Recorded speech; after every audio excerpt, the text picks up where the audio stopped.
Hello everyone, welcome to my YouTube channel Data Partnership. Today video is continuation of my previous series called Water Stress. It is eighth video of that topic.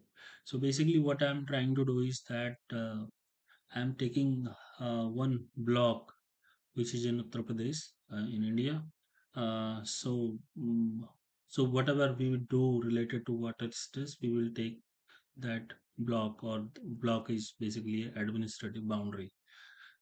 So we were last that how to identify the block, means the study area.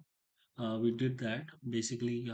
This is my study area. It will be my study area, one of the blocks. So basically we will take the overexploited. So what we have done is that so basically we have taken the groundwater status. So there is only not only the groundwater status, but there are other parameter also. So next one is rainfall. So first criteria is that okay, this is the overexploited. Basically, we are trying to justify the study area.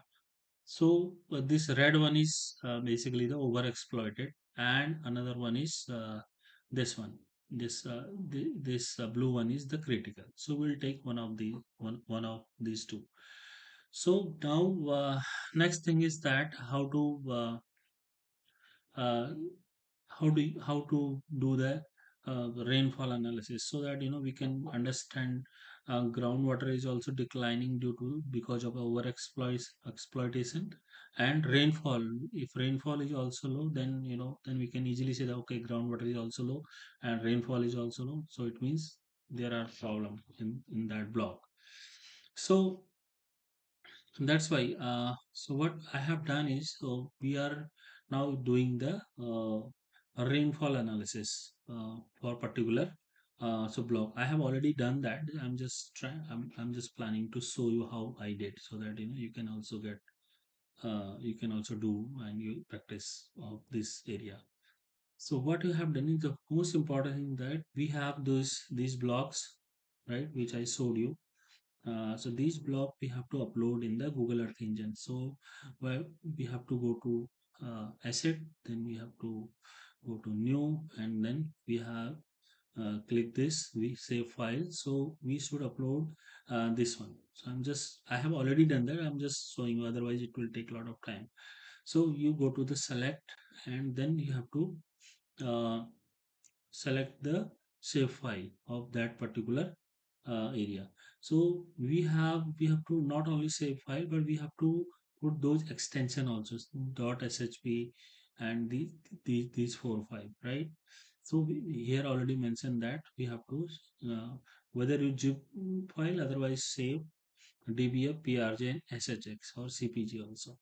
So you have to select those files, then it will, then click the upload, then it will automatically uh, will go there, right?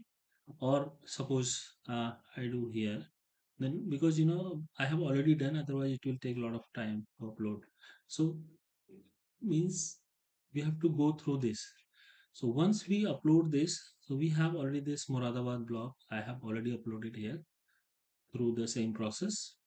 Once you click here, import into script, then this one will come up, this one, right?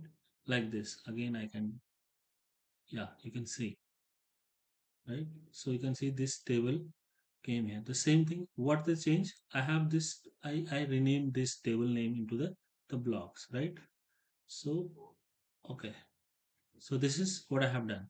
Then we have to visualize that my study area, so you have to write this code. The next step is the how to, means we have to load the rainfall data set. So I am using the chip data. So then you just type here this chips data, then it's a daily. So it will automatically come here, or otherwise you have to write you have to define a variable called chips, then ee.image collection and the data set, this one. So now we are because you are taking the long term average, so we are taking the more than 23 years of data. So we have to define the rain, we have to create a variable called rainfall, then chips is this one, and filter date is this one. Because similar kind of exercise I have done earlier also, you can refer to my earlier videos. Otherwise, so then we have to define the years, means so that it will help us in the sequencing. So then we have to calculate the annual rainfall. So annual rainfall, this is the uh yeah, in this way you can write your code, right? And you can do other, you can do by using other functions also. So then we have to do the rainfall, means mean rainfall. Then annual rainfall, then it's a mean. So then click to district. So here we have, actually we have to write click to block, or okay, district is fine right now. Then we have to define, we have to clip our study area, because this chip data is the global data. So we have to mm, clip our study area. Then you have to visualize. So you can, once you run this, then it will take few minutes. Then you can get the rainfall of that particular area. So similar kind of analysis I have done earlier also, but this is very specific for this particular this study area. So if you click here somewhere in any Excel, so you can see this is a raster image, right? Then what we will do is that what we have done is we have QGIS Python, we have exported my save file, then those save file we have uploaded at Google Earth Engine, right? Then rainfall extraction. So we are up to here. Then we will next video what we will do is we will do export the rainfall into CSV, and then we will see that how to analyze the further into in QGIS, right? So so you can see this is our, if you click here, then you can get the mean, uh, because it's a 5 by 5 kilometer by 5 kilometer area of pixel. So you can see here, this for this particular pixel, it is 1093.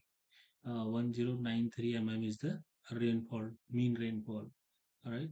So similarly, so now what in the next video what we will do is we will extract our rainfall data for our study area, because our main objective is to how to select our study area, why we are selecting any particular area, that this is our study area where we will do some implementation to improve the water availability. This is our objective. So before doing that, we are trying to identify what are the most water stress area in our district. That's why we understand earlier that uh, yeah, based on the groundwater situation, we know that now which are the critical blocks, which are the overexploited block. So now based on the rainfall, then we also understood now that how rainfall pattern is happening. Means you can see here, if we eat this red one, we can see we have 855. If you see the green, means we have more rainfall, so here less rainfall. But if you see this data, this picture, we have this area, this red one is also having the less rainfall. So that's why it is overexploited as well. So in next video, we will extract block wise data into CSV, so for the further analysis. Thank you.